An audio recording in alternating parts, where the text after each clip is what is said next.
237쪽을 보시면 부동산 표시 변경 등기 보셨죠? 네, 핵심이 되는 거 아까 말씀을 드렸어요. 그래서 여기 있는 거 다 보실 필요는 없고요. 첫 번째, 어디서 이루어지는 등기라고요? 표제부 등기. 그렇죠. 표제부. 그리고 권리에 관한 등기가 아니니까 단독 신청. 그렇죠. 가장 중요한 첨부 정보는 뭐라고요? 대장. 그리고 주등기입니까? 부기등기입니까? 언제나 주등기. 그렇죠. 그러한 내용이 가장 핵심이에요. 다음은 240쪽을 보시면 하필 등기 나와 있죠. 네, 요거는 나중에 설명을 드릴 겁니다. 좀 어려운 부분이에요. 그 다음에 쭉 넘어가셔서 다 보실 필요는 없어요. 나중에 다 지울 겁니다. 그 다음에 어디를 보시느냐면 쭉 넘기십니다. 경정등기가 있죠. 경정등기. 253쪽에 경정등기가 나와 있죠. 후발적 일부 불일치를 일치시켜주는 등기가 뭐라고요? 변경등기. 원시적 일부 불일치를 일치시켜주는 등기를 경정등기. 그 차이만 있다라고 했습니다. 나머진 다 똑같다고 했어요. 쭉 넘기십니다. 그 다음에 256쪽을 보시면 등기간의 가오로 등기 착오 또는 유료가 발생한 경우 이게 나와 있죠. 이게 바로 직권에 의한 경정등기입니다. 핵심만 나중에 설명을 드릴 겁니다. 쭉 넘기시면 돼요. 이제 258쪽을 보시면 권리에 관한 등기 절차 나와 있는데 거기 밑에 보시면 권리 변경 등기 나와 있죠. 어디서 이루어지는 등기입니까? 갑구나 을구. 그렇죠.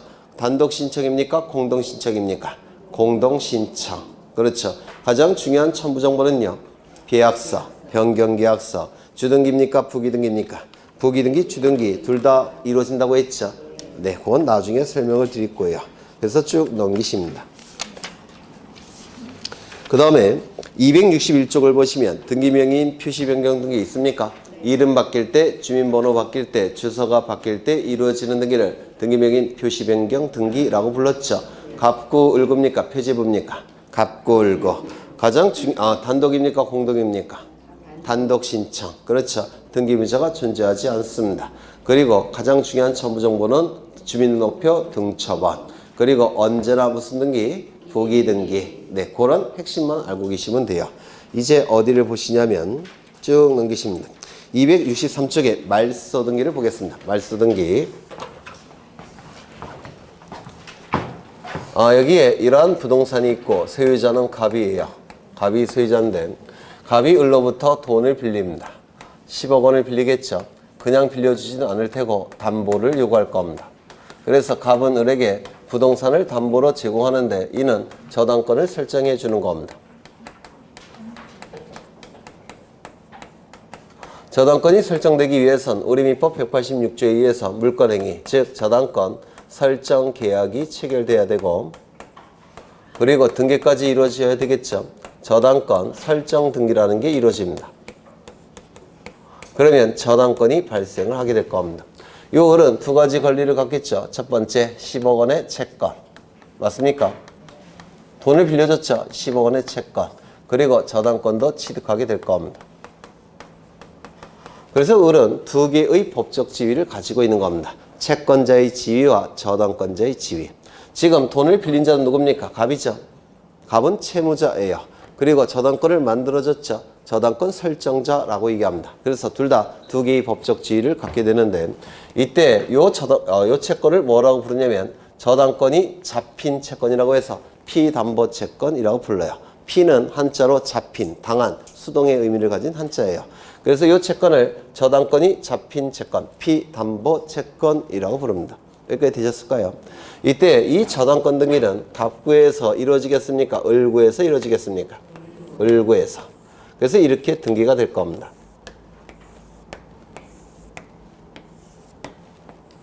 1번 저당권 설정 을 10억 이렇게 등기부에 기록이 될 겁니다. 여기까지 되셨을까요? 아직 어려운 거 없죠? 그런데 변제기에 채무자 갑이 채권자 을에게 이 채권을 변제합니다. 이걸 변제해요. 변제가 이루어지면 이 채권은 어떻게 되겠습니까? 없어지겠죠? 소멸이 될 겁니다. 이 채권이 소멸되면 이 저당권도 같이 소멸이 됩니다. 이거를 민법에서 뭐라고 얘기할까요? 부종성이라고 부릅니다. 담보물건의 부종성. 부는 붙일 부자고 종은 끝날 종자예요. 소멸한다 라는 뜻입니다. 요 저당권은 채권이 소멸될 때 저당권도 채권에 붙어서 끝나는 성질이 있는데 부종성이라고 얘기해요. 피담보 채권이 소멸되면 저당권도 거기에 붙어서 소멸합니다. 이를 부종성이라고 불러요. 그러면 이 등기는 효력이 있겠습니까? 없겠습니까? 없습니다. 무효인 등기입니다. 무효인 등기는 등기부를 통해서 공시돼서는 안 되겠죠? 적법합니까? 부적법합니까?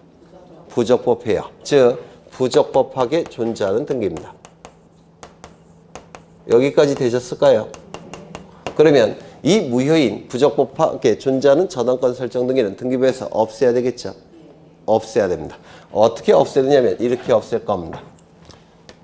2번, 1번 저당권을 말소하겠다라고 공시합니다. 1번 저당권을 말소하겠다라고 공시하고 공시한 바에 따라서 여기에 실선을 그어서 지워줍니다. 이렇게 없앱니다.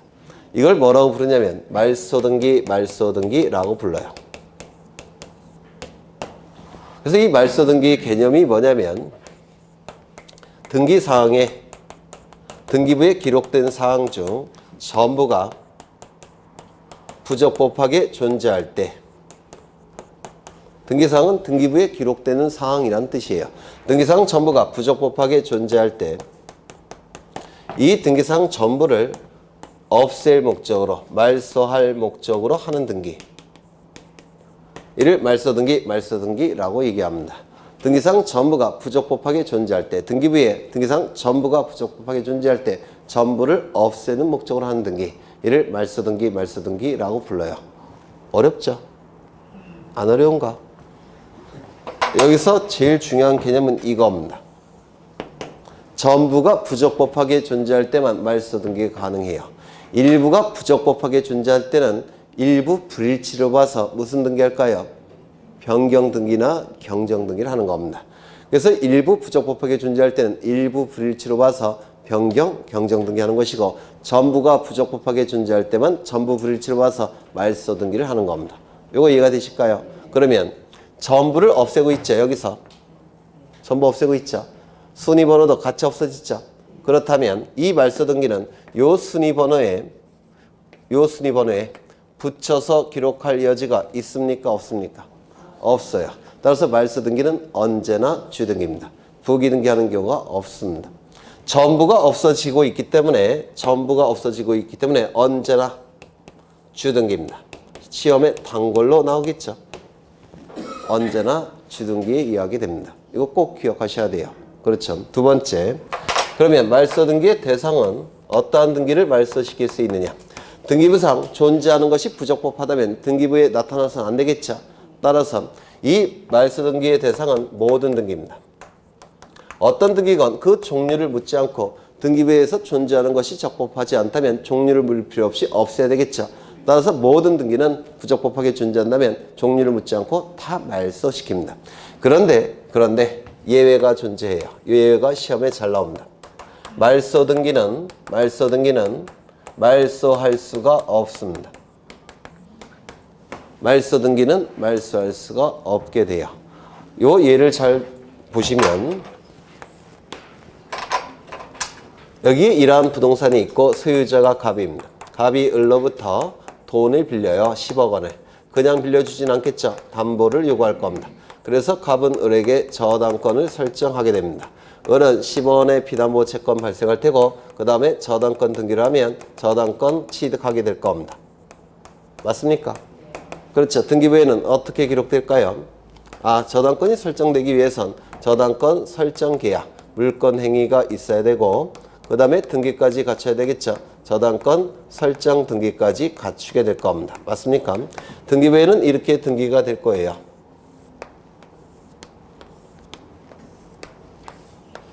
1번 저당권 설정 을 10억 이렇게 등기가 될 겁니다. 그렇겠죠? 그런데 갑이 서류를 위조합니다. 예를 들어서 영수증 위조합니다. 돈을 변제하지 않았음에도 불구하고 변제했다고 뻥까쳐서 영수증을 위조합니다. 그리고 위임장도 위조를 해요. 위조를 해서 혼자 등기소에 가서 요거를 말소시켰습니다. 위임장이 위조가 됐으니까 위임장, 위조된 위임장을 가지고 혼자 가서 말소 신청한 겁니다. 그러면 이거는 적법하게 말소가 됐습니까? 부적법하게 말소가 된 겁니까? 부적법하죠. 을은 저당권 소멸할까요? 소멸되지 않을까요? 소멸하지 않습니다. 이 등기는 물권 변동의 효력이 발생하기 위해서 필요한 요건이죠. 하지만 물권 변동의 효력이 계속 존속하기 위해서 필요한 요건은 아니라고 했죠. 존속 요건은 아닙니다. 따라서 이 등기가 부적법하게 말소가 됐다면 이는 을의 저당권 소멸하지 않습니다. 을은 여전히 저당권자예요. 맞습니까? 그런데 서류를 위조해서 이렇게 말소했습니다. 2번 1번 저당권을 말소하겠다라고 공시하고 그 다음에 여기를 지워졌다는 겁니다. 그러면 이 말소 등기는 적법하게 존재합니까? 부적법하게 존재합니까? 부적법하게 존재하죠. 맞습니까? 그러면 부적법하게 존재하는 것은 전부 부적법하게 존재한다면 전부 말소시킬 수 있는 거죠. 그래서 말소를 시켜보겠습니다. 3번, 1번, 2번 말소 등기를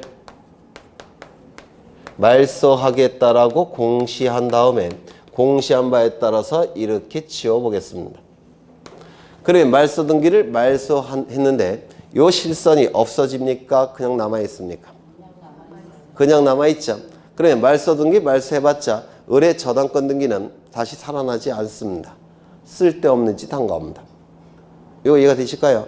말소 등기 말소해봤자 을의 저당권은 되살아나지 않아요. 그래서 말소 등기 말소는 이건 쓸데없는 짓 한 겁니다. 이거 이해가 되실까요? 말소 등기는 말소 등기 해봤자 의미가 없습니다. 그러면 어떠한 등기를 해야 되느냐면 이런 등기를 합니다. 이렇게 회복을 시킵니다. 1번 저당권 설정 을 10억. 그 다음에 서류가 위조가 돼서 말소가 됐죠. 1번 저당권 말소. 서류가 위조가 돼서 말소가 됐습니다. 이 말소 등기는 부적법하게 존재하죠. 그런데 이 말소 등기를 말소해봤자 이게 살아나지 않는다고 했죠. 그럼 어떠한 방식을 사용하느냐면 이러한 방식을 씁니다. 3번 1번 저당권이 말소가 됐는데 이를 회복시키겠다고 공시합니다. 그리고 공시한 바에 따라서 회복을 시켜줍니다. 저당권 설정 을 10억. 회복이 될 때는 순위 번호도 회복이 돼요. 이렇게 회복을 시킵니다. 그래서 말소 등기 말소해봤자 의미가 없고 대신 무슨 등기 한다고요? 말소 회복 등기. 이게 말소 회복 등기라는 거예요. 그래서 말소 등기 말소해봤자 의미가 없고 대신 말소 회복 등기라는 걸 하게 됩니다. 이거 시험에 대단히 잘 나오는 거죠. 말소 등기는 없습니다. 대신 무슨 등기가 있다고요? 말소 회복 등기. 이거 이해가 되실까요? 그렇죠. 세 번째 요건. 요건은 두 가지가 있는데 첫 번째, 이게 첫 번째 요건이에요. 등기사항에 전부가 부적법하게 존재할 것. 이게 첫 번째 요건입니다. 등기사항에 전부가 부적법하게 존재할 것. 이게 첫 번째 요건입니다. 이때 전부라는 걸 꼭 기억해 두셔야 돼요. 일부일 때는 어떤 등기로 해결한다고요? 변경이나 경정 등기로 해결하는 것이지 말소 등기를 하는 게 아닙니다. 그래서 요 전부라는 거 꼭 기억하셔야 되고요.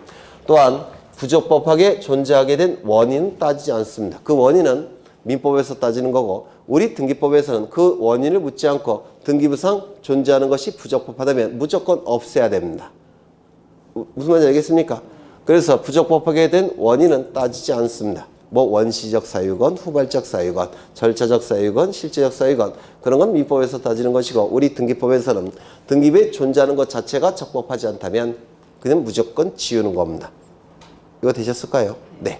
두 번째, 여기 시험에 잘 나오는데 올해도 출제가 됐죠. 등기상 이해관계인이 있다면 등기상 이해관계인이 있다면 그자의 승낙을 받아서 승낙서를 제출해야 됩니다. 아니면 승낙을 해주지 아니할 때는 그자에게 재판을 걸어서 재판서 등본을 첨부해야지만 말소 등기를 해줍니다. 등기관이.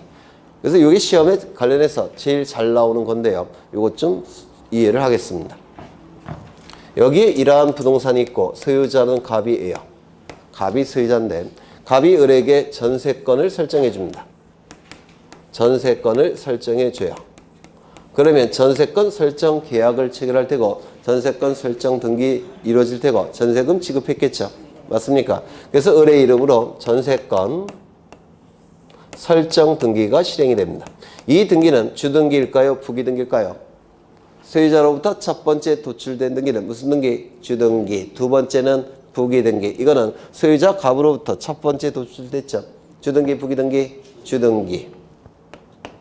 이때 을은 돈이 필요합니다. 돈이 필요해서 병으로부터 돈을 빌립니다. 얼마를 빌렸느냐? 5억을 빌립니다. 담보를 요구하겠죠. 그래서 을은 병에게 저당권을 설정해 줄 수가 있습니다. 저당권을 설정해 줄 수가 있어요. 이때 병이 취득하는 저당권은 전세권에 대한 전세권부 저당권 이렇게 불러요. 전세권부 저당권을 설정해 줍니다. 그리고 등기까지 하게 될 겁니다. 이를 전세권부 저당권 이렇게 불러요. 전세권도 저당권의 객체가 될 수가 있어요. 저당권의 종류는 세 가지가 있는데요. 소유권에 대한 저당권, 소유권부 저당권이 있고요. 지상권자가 설정해주는 저당권, 지상권부 저당권도 있고 전세권자가 설정해주는 저당권, 전세권부 저당권이라는 것도 있습니다. 그래서 저당권의 종류는 세 가지입니다. 혹시 근저당권이라는 거 들어보셨습니까? 근저당권도 세 가지예요. 소유권부 근저당권, 지상권부 근저당권, 전세권부 근저당권. 여기서 붙자는 붙일 붙자예요. 그래서 소유권에 붙은 저당권, 지상권에 붙은 저당권, 전세권에 붙은 저당권. 소유권자가 설정해주는 저당권, 지상권자가 설정해주는 저당권, 전세권자가 설정해주는 저당권. 그렇다면 소유권부 저당권은 소유자를 기준으로 할 때 몇 번째일까요? 첫 번째, 따라서 주등기, 부기등기, 주등기. 지상권부 저당권, 전세권부 저당권은 지상권자, 전세권자가 설정해 주는 거죠. 그럼 소유자를 기준으로 할 때 몇 번째일까요? 두 번째, 따라서 주등기, 부기등기, 부기등기, 부기등기입니다. 그런데 99%는 다 이거예요. 이거 두 개 합해봤자 1%도 안 됩니다. 원칙은 소유권부 저당권이니까 요거를 생략합니다. 그래서 우리가 보통 얘기하는 저당권은 소유권에 대한 저당권을 얘기해요. 보통은. 이거 이해가 되실까요? 소유권부 저당권을 우리는 보통 저당권 이렇게 부르는 겁니다. 소유권부 근저당권을 보통 우리는 근저당권 이렇게 부르는 거예요. 이거는 생략할 수가 없겠죠. 이것과 구별해야 되니까. 그렇죠. 네. 그러면 이때 전세권자가 병에게 돈을 빌리고 저당권을 설정해 줄 수가 있는데 병은 전세권부 저당권을 취득합니다. 소유자로부터 두 번째니까 이거는 무슨 등기겠습니까? 여기에 붙여서 기록할 겁니다. 부기등기. 여기까지 되셨을까요? 그렇죠. 그런데 전세권 설정 계약에서 정한 존속기간이 끝났습니다. 존속기간이 만료가 됐습니다. 그러면 이 을의 전세권은 어떻게 될까요? 기간이 끝났으니까 소멸이 될 겁니다. 이런 건 다 민법에서 하실 거예요. 전세권이 소멸되니까 이 등기는 어떻게 돼야 되겠습니까? 없애야 되겠죠. 전세권이 소멸되었으니까 이 등기는 부적법하게 존재하는 등기입니다. 따라서 이 등기는 말소가 돼야 될 겁니다. 이 등기가 말소됨으로 인해서 등기부만 놓고 볼 때 권리를 상실하여 불이익이 발생한 자는 누굽니까? 네? 이 전세권 등기가 말소가 되면 등기부만 놓고 볼 때 불이익이 발생한 자는 누구예요? 등기의무자. 이익이 발생한 자는 누굽니까? 왜냐면 전세권에 의해서 제한을 받았죠. 갑의 소유권이. 제한이 풀렸죠. 등기부만 놓고 볼 때. 그러면 이익이 발생한 자는 갑입니다. 등기관리자. 그래서 둘이 공동으로 말소 등기를 신청하게 될 겁니다. 되셨을까요?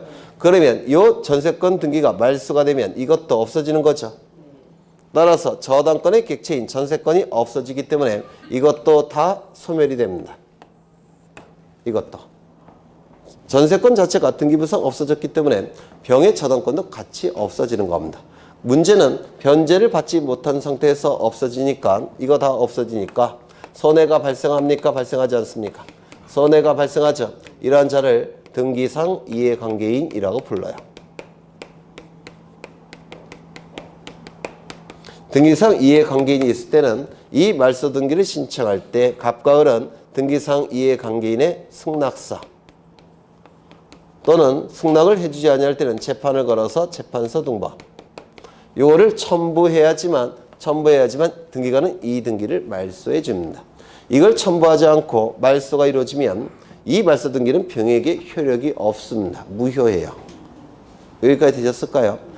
그러면 이 말소 등기가 이루어짐으로 인해서 손해가 발생하는 자는 둘이 나타나네요. 을, 병. 맞습니까?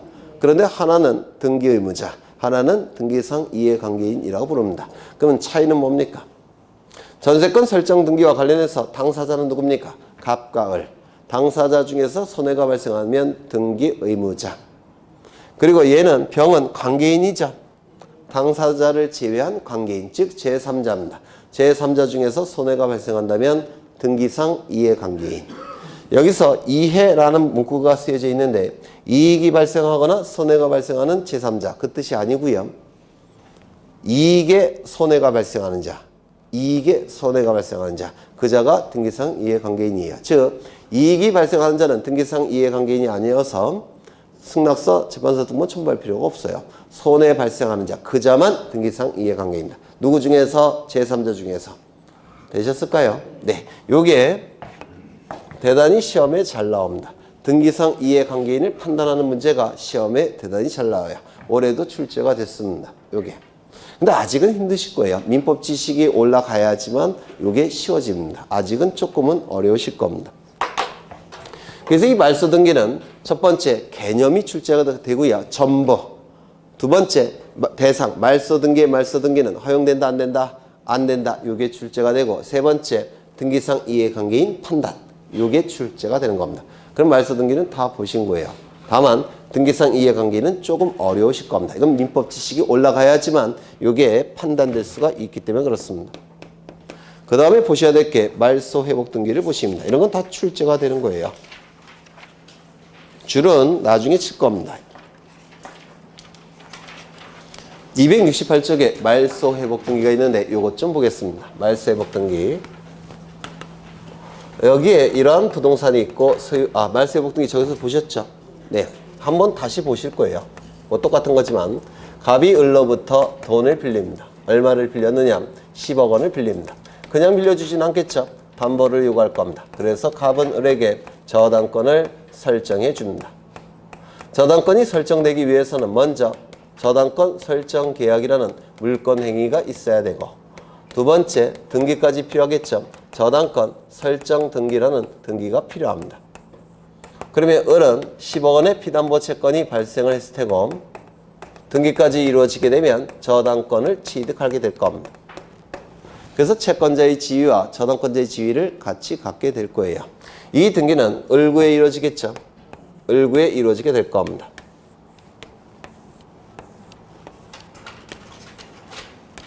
1번 저당권 설정 을 10억 이렇게 등기가 이루어지게 될 겁니다. 되셨을까요?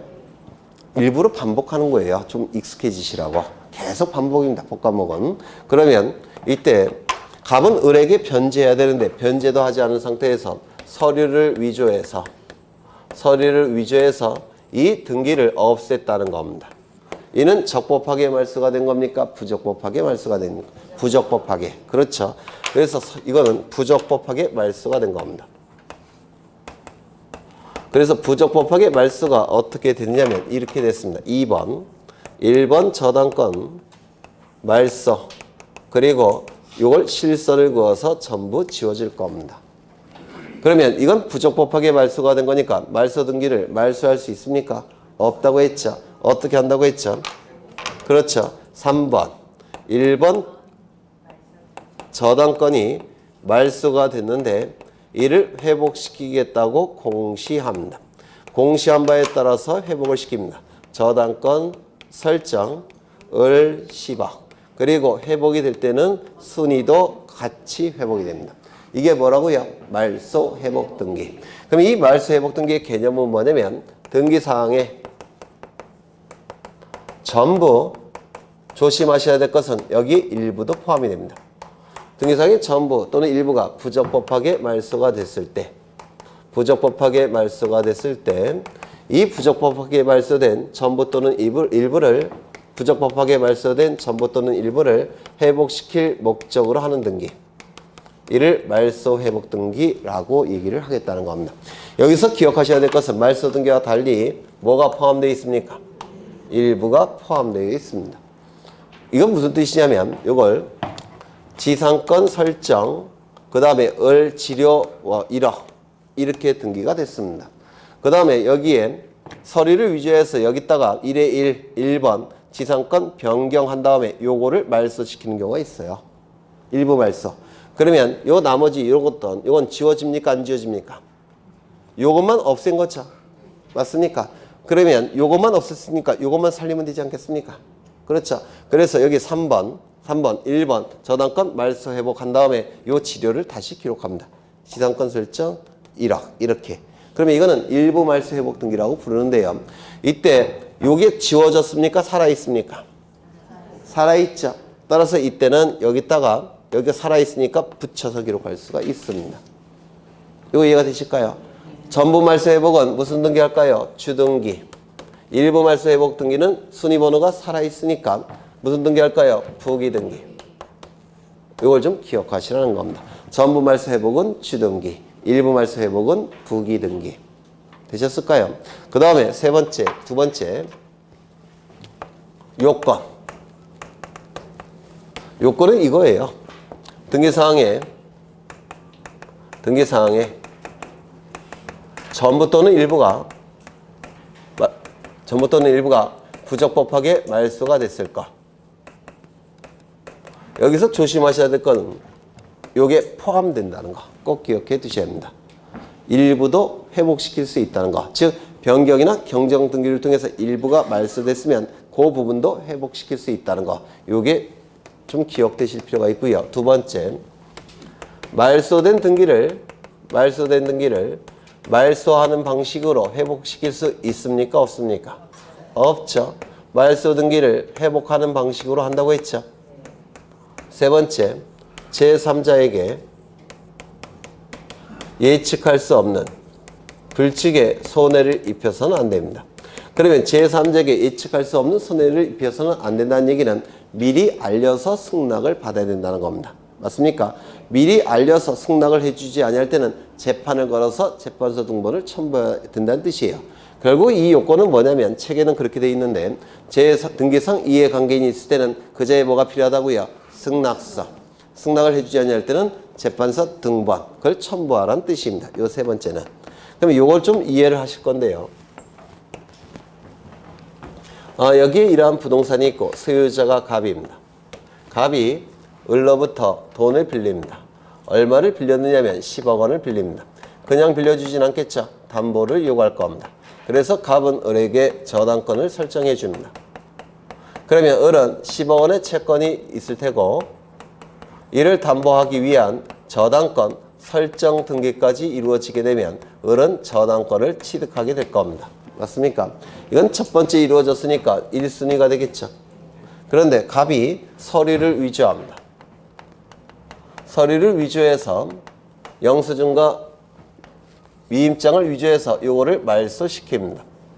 이거는 적법하게 말소가 된 겁니까? 부적법하게 말소가 된 겁니까? 부적법하게 말소가 된 거죠. 따라서 을은 저당권 소멸합니까? 소멸하지 않습니까? 소멸하지 않습니다. 을은 여전히 저당권자예요. 그것도 1순위. 맞습니까? 그렇죠. 이 갑이 서류를 위조해서 이걸 말소시킨 이유는 병으로부터 또 한 번 돈을 빌리고자 말소를 시킨 겁니다. 만약에 선순위자가 존재한다면 병이 10억 원 빌려줄까요? 안 빌려줄까요? 안 빌려주겠죠. 그래서 말소를 시킨 겁니다. 그래서 10억 원을 빌리고 저당권을 설정해 줍니다. 그러면 이 병도 10억 원의 채권이 발생할 테고 저당권 설정 등기를 할 테고 저당권을 취득할 겁니다. 그러면 등기부만 놓고 볼 때 등기부에는 얘가 몇 순위로 되겠습니까? 1순위겠죠. 왜? 선순위자가 말소가 됐으니까. 등기부상으로. 맞습니까? 그런데 객관적으로는 몇 순위입니까? 2순위자에 불과합니다. 등기부상 1순위자지만 객관적으로는 2순위자에 불과합니다. 그러면 이 상태에서 을이 자신의 등기가 부적법하게 말소가 됐다는 걸 확인한다면 회복시킬까요? 가만히 있을까요? 회복시키겠죠. 그래서 이 등기를 부적법하게 말소가 된 이 등기를 회복시킬 목적으로 말소 회복 등기를 하게 될 겁니다. 이 등기를 통해서 회복이 될 거예요. 1번 저당권 설정 이렇게 회복이 될 겁니다. 되셨을까요? 그러면 등기부상 얘가 되살아났으면 얘는 등기부상 몇 순위로 밀려납니까?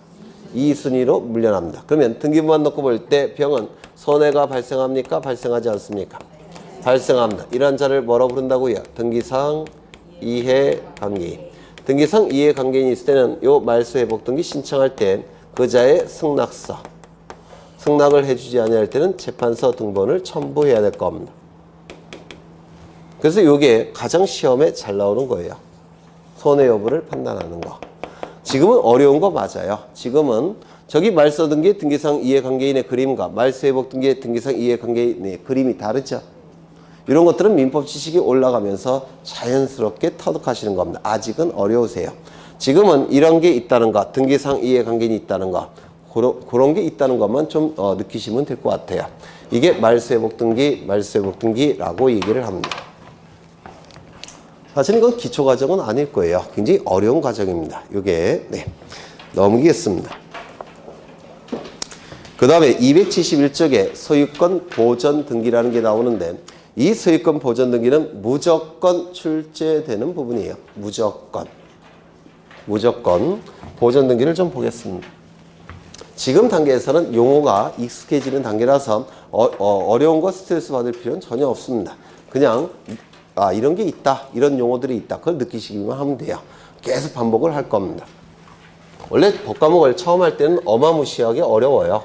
그런데 반복이 되면서 조금씩 쉬워지는 겁니다. 반복이 되면서. 그렇게 이해하시면 돼요.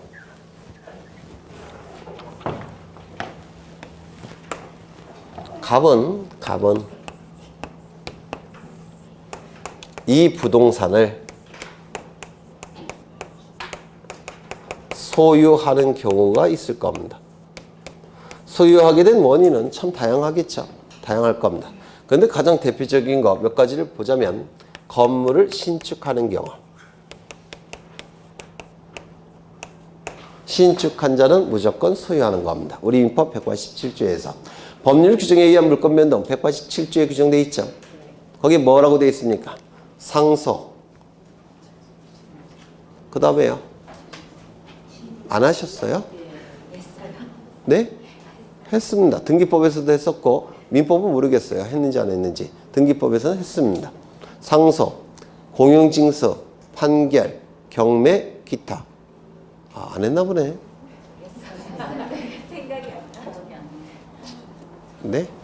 민법에서 같이 해야지만 이게 생각이 날 텐데 민법에서 안 하셨나 봐요. 그래서 187조로 보시면 세법에서 합니까? 네. 상소, 공용징수, 판결, 경매, 기타. 이때는 법률 규정에 의한 물권 변동이라고 불러요. 이때 기타에 해당되는 게 이거예요. 건물을 신축하게 되면 신축한 자는 등기 여부를 묻지 않고 무조건 소유하는 겁니다. 또는 바다를 메꾸는 경우. 공유수면을 바다라고 불러요. 공유수면을 매립하게 되면 토지가 나타나죠. 이때도 매립한 자가 무조건 그 토지를 소유하는 겁니다. 또한 이거는 좀 어려운 건데요. 이건 들어만 두셔요. 규약상 공용 부분을 폐지하는 경우. 규약상 공용 부분을 폐지하게 되면 이게 전유 부분으로 복귀가 되기 때문에 소유하는 자가 나타나게 됩니다. 이렇게 다양한 원인에 의해서 갑이 이 부동산을 소유할 수가 있어요. 이때 이 소유 상태를 권리로 인정하는 것이 소유권이라는 권리입니다. 소유 상태를 권리로 인정하는 것이 소유권이라는 권리인데 이 소유권을 다른 자들로부터 보호를 받고자 합니다. 보호를 받기 위해서는 다른 자들에게 알려줘야 됩니다. 공시해야 됩니다. 그러면 공시하는 방법이 있을 텐데 공시하는 방법은 부동산의 경우 무엇을 갖추는 겁니까? 등기를 갖추는 겁니다. 맞습니까? 등기를 갖추는 겁니다. 등기를 갖추기 위해서 이 갑은 등기소에 가서 등기를 갖춰달라고 신청하게 되는데 이때의 등기를 보전등기라고 부릅니다. 그래서 보전등기를 신청하게 됩니다. 보전등기 개념은 여러 번 말씀드렸는데 존재하는 소유권을 보호받기 위해서 갖추는 공시방법인 등기, 이를 보전등기라고 부릅니다. 그러면 갑은 보전등기를 해야지만 소유권을 취득합니까? 아니면 이미 취득한 소유권을 보호받기 위해서 보전등기하는 겁니까? 그렇죠. 이미 갖고 있는 소유권을 보호받기 위해서 보전등기를 신청하는 겁니다. 보전등기를 통해서 갑이 소유권이 취득되는 게 아니에요. 이것도 한번 출제된 적이 있습니다. 이거 이해가 되실까요? 그렇죠. 그러면 보전등기 신청하게 되면 등기소는 보전등기를 해줄 거예요. 1번 소유권 보전 갑 이렇게 등기부에 기록이 됩니다. 이걸 보전등기라고 하는데 이 보전등기를 통해서 등기부가 만들어집니다. 따라서 이 보전등기는 등기부를 개설하는 등기, 등기부를 만드는 등기, 등기부를 창설하는 등기라고 불러요. 대부분은 1번을 갖습니다. 되셨을까요? 그러면 이때 이 갑이 보전등기를 신청하는 사람 맞습니까? 보전등기를 신청하는 자인데 이 신청에는 여기에 기록이 되죠. 이름, 주민번호, 주소가 기록이 되죠. 따라서 등기관은 여기에 갑을 기록하기 위해서는 갑에게 진짜 소유권이 있다는 사실을 확인을 해야 됩니다. 맞습니까? 확인이 돼야지만 기록할 수 있겠죠. 그 확인이 돼야 되는데 확인을 누가 증명을 해야 되냐면 갑이 증명을 해야 돼요. 자신에게 소유권이 있다는 사실을 증명해야 됩니다. 그래야지만 등기관이 확인이 될 겁니다. 여기까지 이해가 되십니까? 그러면 소유권을 증명할 수 있는 자가 보전등기를 신청할 수가 있는 겁니다. 그래야지만 등기관은 확인할 테고 등기부에 기록하게 될 겁니다. 그러면 소유권을 증명할 수 있는 자만이 보전등기를 신청할 수 있을 텐데 우리 부동산등기법 제65조에서는 1호, 2호, 3호, 4호 이렇게 65조에서는 4가지 경우를 두고 있습니다. 보전등기를 증명할 수 있는 자 4가지 경우에만 보전등기 신청할 수 있다라고 규정되어 있습니다. 1호는 보전등기에서 가장 중요한 건데요. 1호는 뭐라고 되어 있냐면 대장에 최초의 소유자로 등록된 자는 보전등기 신청할 수 있다 이렇게 되어 있습니다. 또는 그 상속인 그 밖에 포괄승계인도 보전등기를 신청할 수 있다라고 규정되어 있어요. 그러면 이러한 자는 어떻게 증명하는 겁니까? 대장에 최초의 소유자로 등록되었음을 증명하고 있죠. 대장은 누가 만드는 겁니까? 국가기관이. 맞습니까? 이 대장은 토지의 경우에는 토지대장이 있죠. 임야대장이 있죠. 건물의 경우에는 건축물대장이 있습니까? 건축물대장이 있을 겁니다. 그런데 이 대장에 소유자로 등록이 됐다는 겁니다. 그러면 국가기관이 소유자로 인정한 겁니까? 인정했죠. 따라서 대장의 소유자로 등록되어 있기 때문에 대장을 통해서 등기관에게 소유권을 증명할 수가 있습니다. 따라서 보전등기 등기관이 해줄 겁니다. 이거 이해가 되실까요? 한번 읽어나 보죠. 대장의 최초의 소유자로 등록된 자, 그 상속인, 그 밖에 포괄승계인, 대장을 통해서 소유권을 증명할 수가 있기 때문에 보전등기 신청할 수 있고 등기관은 보전등기를 해줄 겁니다. 두 번째 제2호 확정 판결에 의해서 소유권을 증명할 수 있는 자도 보전등기 신청이 가능합니다. 누가 소유자로 인정한 겁니까? 법원이. 맞습니까? 법원이 소유자로 인정을 해줬기 때문에 판결을 가지고 증명할 수가 있습니다. 따라서 보전등기 신청이 가능하고 등기관은 보전등기를 시행해 줄 겁니다. 맞습니까? 세 번째 3호 수용에 의해서 소유권 취득을 증명하는 경우 이때도 수용 절차를 통해서 소유권을 증명할 수가 있기 때문에 등기관은 보전등기 해줄 겁니다. 이 수용 절차는 토지수용위원회라는 국가기관이 이 절차를 진행합니다. 이것도 국가기관이 소유자로 인정해 준 자입니다. 따라서 소유권 증명할 수 있고 등기관은 보존등기 실행해 줄 겁니다. 4호 네 번째 특별자치도지사 제주도를 얘기해요. 제주도 특별자치도지사를 얘기하는 건데요. 특별자치도지사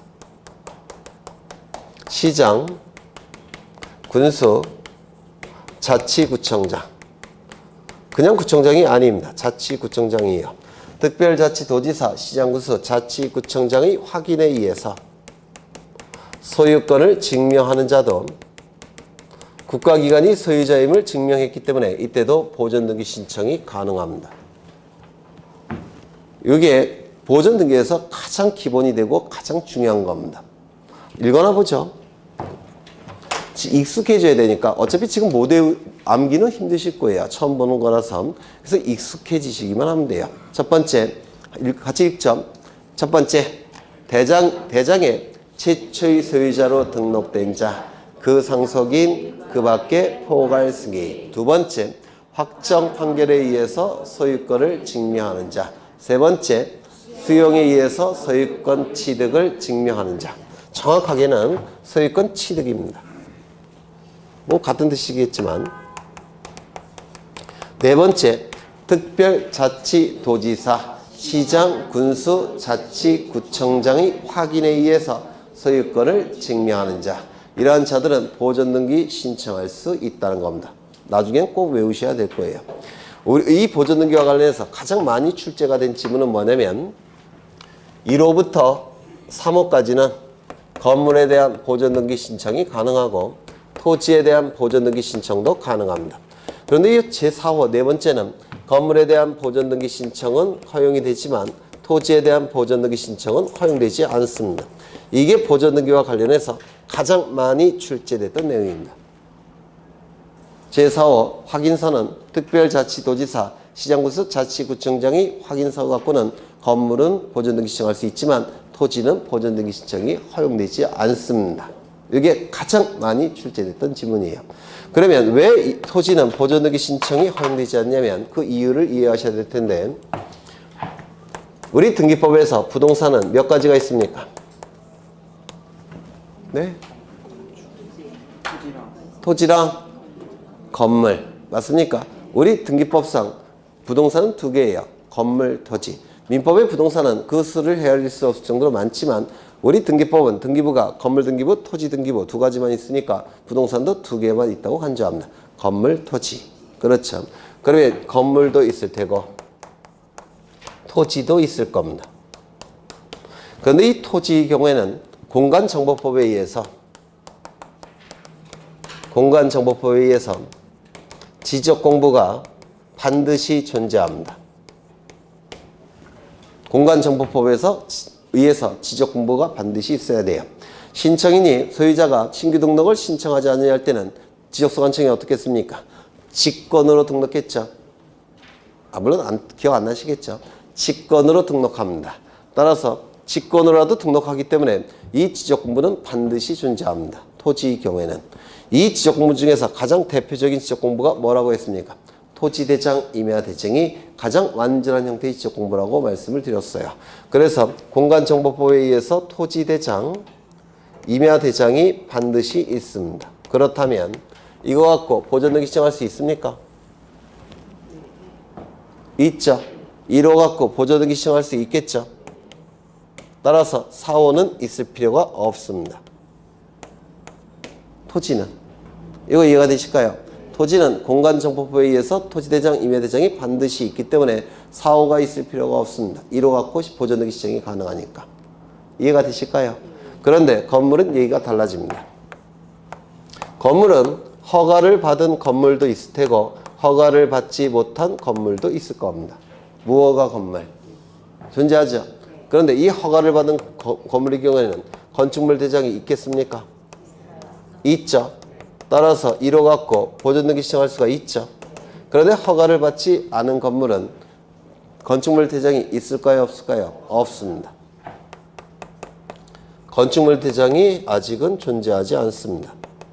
그러면 1호 갖고 보존등기 신청할 수 있습니까? 없을 겁니다. 그러면 허가를 받지 않은 무허가 건물은 재산적 가치가 없습니까? 네? 무허가 건물은 재산적 가치가 없습니까? 있죠. 재산적 가치가 있으니까 소유권을 보호할 필요가 있습니까? 없습니까? 있겠죠. 공시 방법인 등기를 갖출 필요가 있습니까? 없습니까? 있겠죠. 따라서 무허가 건물도 재산적 가치가 있기 때문에 소유자를 보호할 필요가 있기 때문에 보존 등기 가능하도록 해야 됩니다. 그런데 대장은 없으니까 대장 역할을 하는 뭔가가 필요하겠죠. 그게 몇 호입니까? 4호예요. 그래서 이것 때문에 4호가 존재하는 겁니다. 이거 이해가 되실까요? 그렇죠. 그러면 이 확인서는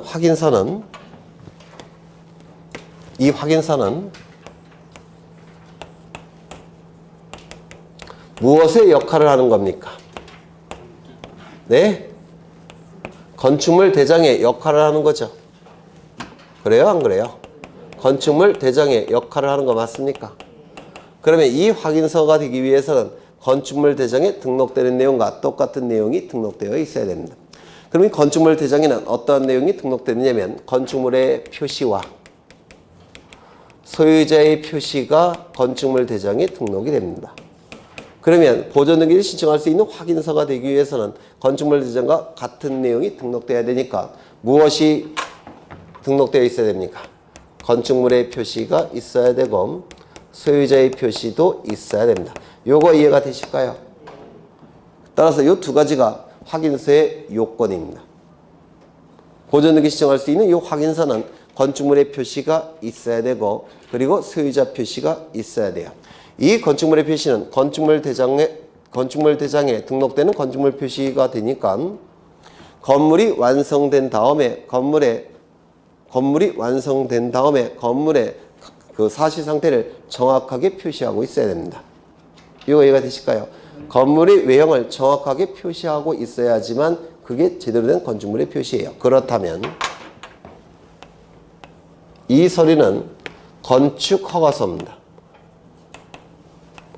건축허가서인데 건축허가서에는 건축물의 표시가 있고 건축주 표시가 되어 있습니다. 건축주. 이 건축주를 건축허가명인이라고도 불러요. 그러면 이 건축허가서는 확인서로서 보존 등기 신청할 수 있겠습니까? 없겠습니까? 네? 여기서 이 건축물의 표시는 건물이 완성된 다음에 건물의 객관적 상태를 정확하게 표시하고 있어야 돼요. 그런데 이 건축허가서의 건축물의 표시는 건물이 완성된 다음에 그 객관적 상태를 표시합니까? 못합니까? 이거는 건물을 짓기 전에 허가를 받기 위해서 대략적으로 표시한 것에 불과하죠. 따라서 이 표시와 이 표시는 같은 겁니까? 다른 겁니까? 달라요. 따라서 이 요건을 충족하지 못합니다. 그 다음에 여기 건축주 표시, 건축허가 명인 표시는 소유자 표시로 볼 수 있을까요? 없습니다. 왜냐하면 우리나라는 다른 사람 이름을 빌려서 허가를 받는 경우가 굉장히 많습니다. 그래서 이 건축주 표시, 건축허가 명인 표시는 소유자 표시로 볼 수도 없습니다. 그러면 건축허가서를 가지고 건물에 대한 보존 등기 신청할 수 있을까요? 없을까요? 없습니다. 안 됩니다. 이거 이해가 되실까요? 네, 나중에 계속 보실 겁니다. 그 다음에 이제 주로 출제가 되는 건 제1호예요. 제1호가 출제가 되는데 여기 보시면 분명히 최초의 소유자로 등록된 자가 보존 등기 신청할 수 있다라고 되어 있습니다. 맞습니까? 그렇다면 요거는 대장입니다. 토지일 때는 토지대장, 임야대장이 될 때고 건물일 때는 건축물 대장이 되겠죠. 이 대장에는 부동산 표시사항이 기록이 될 테고 최초의 소유자로 갑이 등록되어 있습니다. 갑은 보존 등기 신청할 수 있습니까? 없습니까? 최초의 소유자로 갑이 등록되어 있어요. 보존 등기 신청할 수 있습니까? 없습니까? 있겠죠. 갑은 보존 등기 신청이 가능합니다. 그런데 대장에 갑에서 을로 이전 등록이 되었다고 표시되어 있습니다. 그러면 최초의 소유자 갑으로부터 이전 등록을 받은 자는 보존 등기 신청할 수 있을까요? 없을까요? 네? 여기 분명히 최초의 소유자로 등록된 자라고 명시되어 있죠. 따라서 이전 등록을 받은 자는 보존 등기 신청이 허용되지 않습니다. 여기 최초의 소유자라고 되어 있기 때문에 그렇습니다. 이거 이해가 되실까요? 되셔요. 그러면 을은 보존 등기를 못하고 무슨 등기 해야 될까요? 이전 등기. 갑의 이름으로 보전 등기한 다음에 을의 이름으로 이전 등기를 하는 겁니다. 이거 이해가 되실까요? 그런데 예외가 존재합니다. 예외가. 이건 대장인데요. 부동산 표시사항이 기록되어 있고 최초의 소유자로 등록된 자는 국가예요. 국. 그러면 국가로부터 이전 등록을 받은 요 을은 보전등기 신청할 수 있느냐? 요게 문제가 된 사안입니다. 있을까요? 없을까요? 있습니다. 이유는요. 국가가 맨 처음에 탄생하게 되면 그 국가 안에 있는 모든 토지는 국가 소유인 겁니다. 국가 소유인 토지를 국민들에게 분배한 거예요. 이거 이해가 되실까요? 근데 저한테 분배된 건 앞만 찾아봐도 없어요. 어디 누가 가지고 있는지도 모르겠어요. 네. 분배됐나요? 논리가 그렇다는 겁니다. 법 논리가. 그렇죠. 그러면 결국은 이것도 뭐가 생략된 걸까요? 이게 생략된 겁니다. 결국은. 이거 이해가 되실까요? 그래서 최초의 소유자로 등록된 자만이 보전등기 시작할 수 있지만 예외적으로 국가로부터 이전 등록을 받은 자는 보전등기 시작할 수 있다. 이렇게 기억하셔야 됩니다. 그 다음에 여기 분명히 그라고 돼 있죠. 이 그는 최초의 소유자로 등록된 자를 얘기해요. 그렇다면 그 상속인은 최초의 소유자로 등록된 자의 상속인이라는 뜻입니다. 맞습니까? 그렇다면 갑의 상속인은 보전등기 시작할 수 있을까요? 없을까요? 있습니다. 그러면 을의 상속인은 보전등기 시작할 수 있을까요? 얘가 안 되니까 얘도 안 되는 겁니다. 그러면 국가로부터 이전 등록을 받은 자의 상속인은 보전등기 시작할 수 있을까요? 있습니다. 당연히 국가로부터 이전 등록을 받은 자는 보전등기 신청이 가능하니까 상속인도 그 권리를 고스란히 승계받으니까 보전등기 신청이 가능할 겁니다. 되셨을까요? 네. 여기서 그는 상속인도 꾸며주고 그 다음에 이 포괄승계인도 꾸며주는 겁니다. 이렇게. 그럼 이 포괄승계에 인해서 포괄승계에서 문제가 되는 게 유증이라는 게 있습니다. 민법에서 하셨습니까? 유증. 이 유증은 유언을 통한 증여를 얘기해요. 그래서 유언과 증여의 합성행위입니다. 그런데 유언에 포인트가 있기 때문에 유언을 기준으로 해서 단독행위라고 얘기합니다. 이런 건 다 민법에서 하실 거예요. 이 유증은 두 가지가 있는데 유언을 통해서 증여할 때 자신이 가진 재산을 포괄해서 유언을 통해서 증여하는 경우가 있는데 이를 포괄유증이라고 불러요. 나중에 민법에서 하실 겁니다. 유언을 통해서 증여할 때 하나의 부동산을 탁 특정해갖고 유언을 통해서 증여하는 경우도 있을 겁니다. 이를 특정유증이라고 부릅니다. 나중에 민법에서 하실 거예요. 그러면 포괄유증을 받은 자는 포괄승계인일까요? 특정승계인일까요? 네? 포괄승계인. 특정유증을 받은 자는 포괄승계인일까요? 특정승계인일까요? 특정승계인. 나중에 민법에서 상세하게 공부하실 거예요. 그렇다면 최초의 소유자로 등록된 자, 그 자의 포괄유증을 받은 자는 보전등기 신청할 수 있을까요? 없을까요? 있겠죠. 특정유증을 받은 자는 보전등기 신청할 수 있겠습니까? 포괄승계인만 된다고 했죠.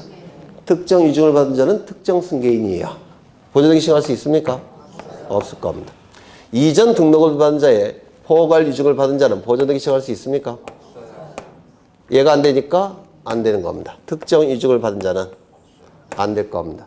그러면 국가로부터 이전 등록을 받은 자로부터 포괄유증을 받은 자는 보전등기 신청할 수 있습니까? 있을 겁니다. 특정유증을 받은 자는 특정유증을 받은 자는 포괄승계인이 아니에요. 안 될 겁니다. 이러한 내용들이 보전등기에서 이제 공부를 하실 거예요. 다 해버렸지만 그래서 보전등기에서 출제될 수 있는 한 80%를 보신 거예요. 나머지 20%는 어디에 있느냐면 여기에 있습니다. 이건 너무 어려워요. 너무 어려우니까 나중에 할 겁니다. 그래서 요 정도 보실 텐데요. 지금 12월 달 기초과정이니까 지금은 요 하얀색 요것만이라도 익숙해지셔야 됩니다. 나머지는 앞으로 우리가 반복해서 보실 거예요. 다시요. 읽어나 보죠. 다시 한번. 1호 뭡니까? 대장의 최초의 소유자로 등록된 자, 그 상속인, 그 밖에 포괄승계인. 두 번째 2호 확정 판결에 의해서 소유권을 증명하는 자. 3호 수용에 의해서 소유권 취득을 증명하는 자. 4호 특별자치도지사, 시장, 군수, 자치구청장의 확인에 의해서 소유권을 증명하는 자. 1호부터 3호까지는 건물, 토지 둘 다 되지만 4호는 건물만 되고 토지는 안 된다는 거. 그 정도만 흔적 남기셔도 충분해요. 지금은 물론 앞으로 똑같이 반복할 겁니다. 외울 때까지. 네. 그래서 보존 등기는 이 정도 보시고 잠시 쉬었다 하겠습니다.